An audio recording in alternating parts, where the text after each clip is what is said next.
Now, for the past few years, we have invited representatives from local charities to come here on stage and tell us about their cause, tell us about the work that they do. And not just to give those charities a bit of a promotion, but because often behind those causes, there are some very powerful stories that are always worth listening to. So please welcome, from baby steps, Louise Busto.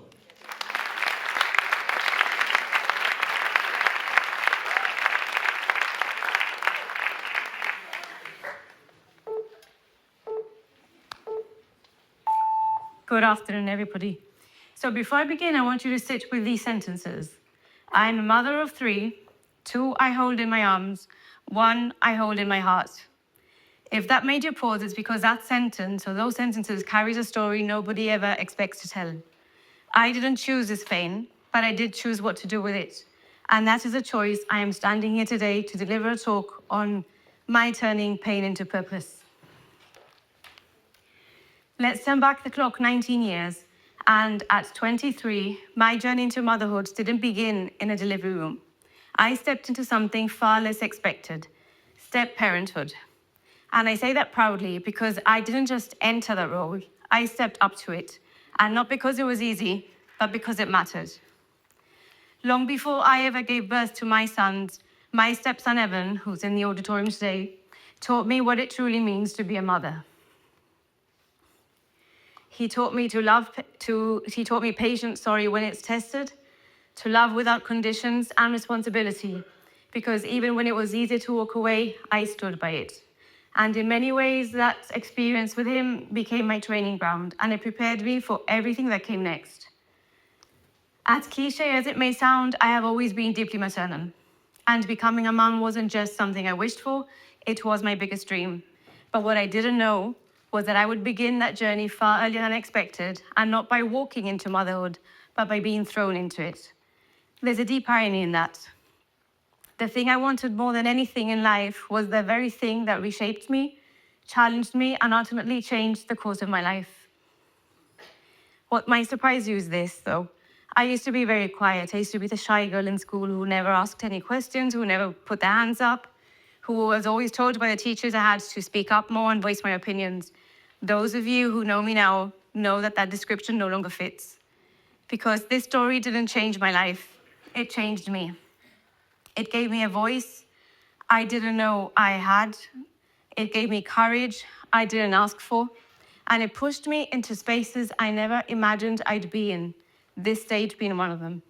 So when I say what came next changed my life forever, I mean it in every possible way. I didn't know then that this moment, the most terrifying, heartbreaking moment of my life, would one day lead to a charity that has supported tens of families in Gibraltar. But that's where my story begins, and that's what I'm here to share with you today. At 27 weeks gestation, after what had been a textbook twin pregnancy, I gave birth to extremely premature twin boys. Leon weighed 900 grams, and Owen weighed 940 grams. Less than a bag of sugar each, but already fighting with everything they had.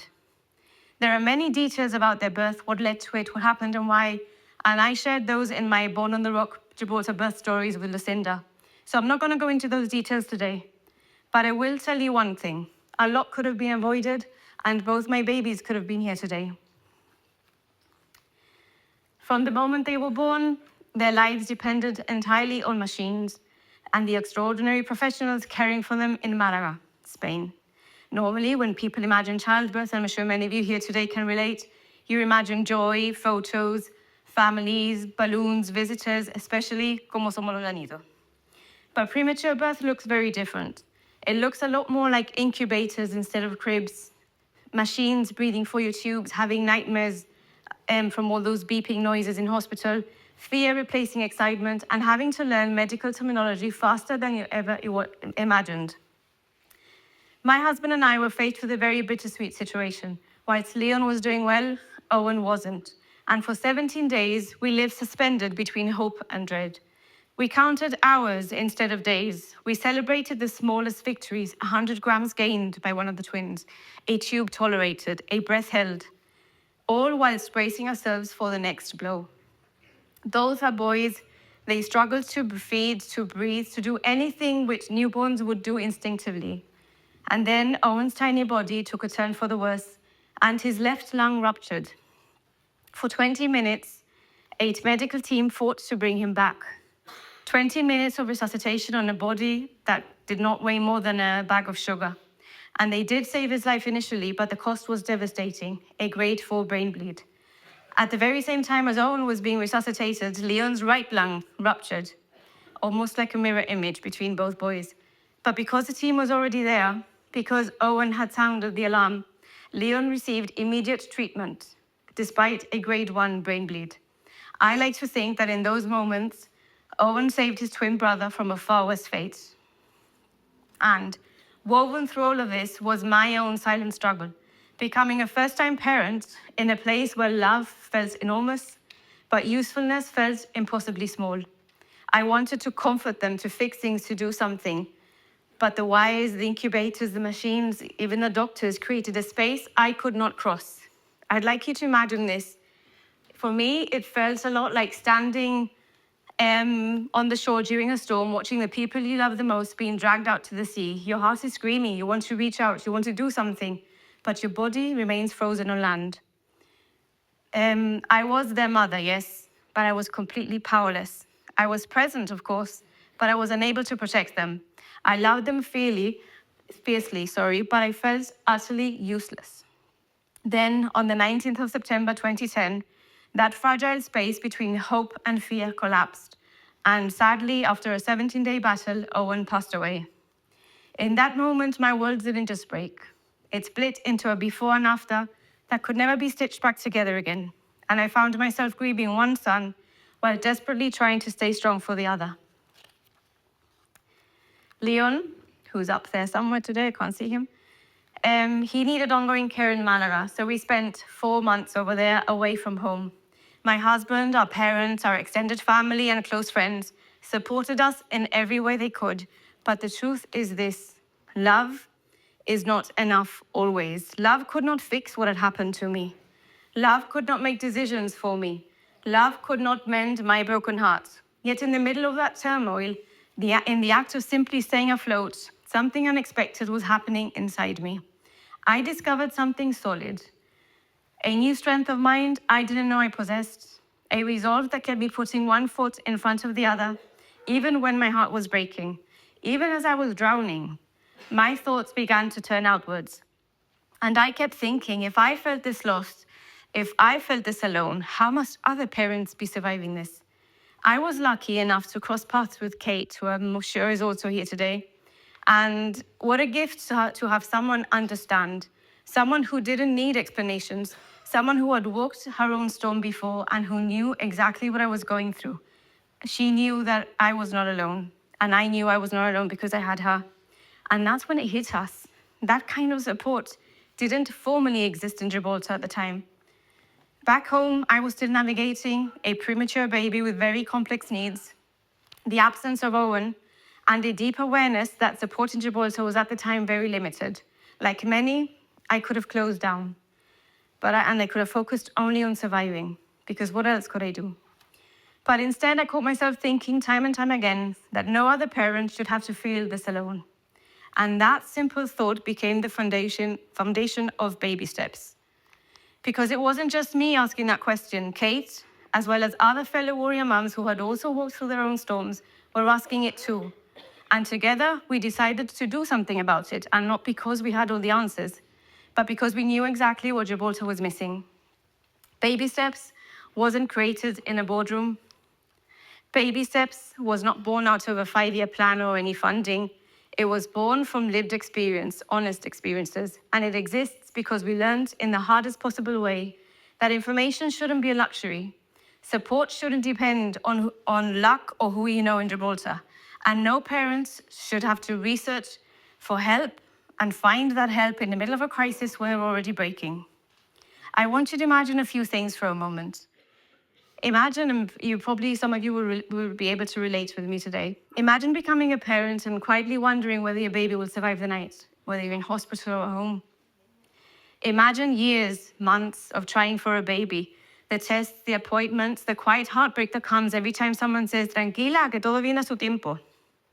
Imagine finally bringing your baby home and realizing that the joy you were promised doesn't exist, that there's a sadness that you can't explain.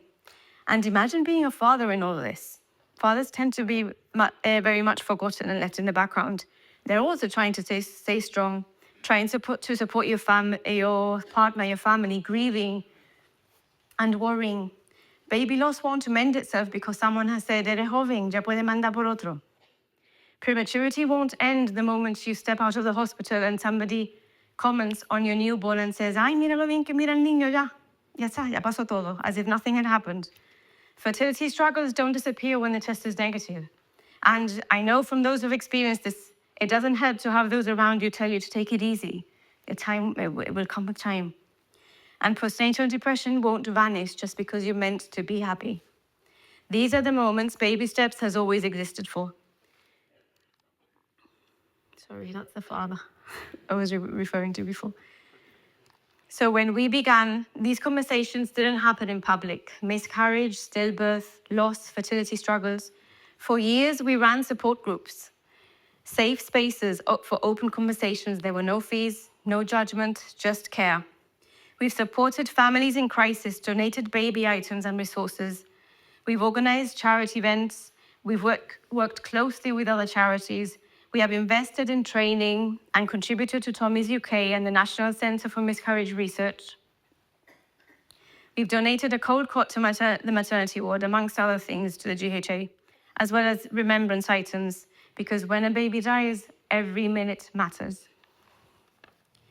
One of the most powerful things Baby Steps has done is break the silence. Through remembrance events like the Wave of Light, which takes place every October, families are given permission to grieve openly. And in a small community like Gibraltar, visibility has changed everything. But compassion alone isn't enough. We've challenged systems, advocating for birth registration reform, the continuity of bereavement care, and the protection for pregnant frontline workers during the COVID-19 pandemic. We've submitted election wish lists, and of course, we've acknowledged when things have gone well as well. Every family Baby Steps has supported since 2012 is proof that turning pain into purpose really can change lives. But some of our greatest successes will never make the headlines.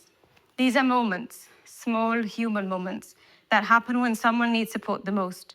Our quietest victories look like connecting virtually with a mum on hospital bed rest, accompanying her through all those thoughts about giving birth too soon, just like I had. They are small victories, just sharing knowledge, sharing advice, helping parents who've given birth in another country or have to travel abroad for lengthy hospital stays so they can focus on one thing and one thing only, bringing the baby home. We've donated funds to ease financial pressures, and we've connected families to the right professionals. Baby Steps has survived for over 14 years and is still surviving. And yes, sometimes life did get in the way. But the work has never stopped. Behind closed doors, families have been supported, messages have been answered, and hands have been held. Today, I'm here to give that work a spotlight, a presence, and to remind everyone listening that we're only a message away. Over the years, I've juggled trauma, loss, grief, motherhood, a full-time job, and a husband, because life thought I needed an extra challenge. So when I look in the mirror today, I see what I've helped build beyond Baby Steps. A marriage with my husband and his glass of wine in tow, pretending to listen to my ideas, while supporting my relentless drive to help others. Oh, forgot your picture. There you go. I see Evan, who's almost 21, building a life of his own. A young man who probably still needs 10 alarms to wake up and absolutely no one to speak to him unless he's had enough sleep. I see Leon, my surviving twin, turning 16 this year and thriving despite the odds. He's the one who's promoted me to bro now. Yet he cringes at my Instagram stories. He's my daily reminder of all the what ifs, and of course of his twin brother Owen, our guardian angel who is always part of our story, even in his absence. Excuse me. And last but by no means least, my youngest Theo. He is my rainbow after the storm. My 11-year-old with a feisty spirit and a heart full of light. He's taught me how to smile again when I didn't think it was possible. And his hugs have become my safe space. I hope these boys grow up knowing that even when it feels like there are no choices to make in life, there is always a choice, and that choice matters. I'd like them to know that when I didn't choose this journey to parenthood, I chose what came next. I chose to turn this pain into a purpose and Owen's loss into a legacy. And I leave you with one final thought. Pain doesn't ask for permission. Purpose is a choice, and that choice is why I'm standing here today. Thank you.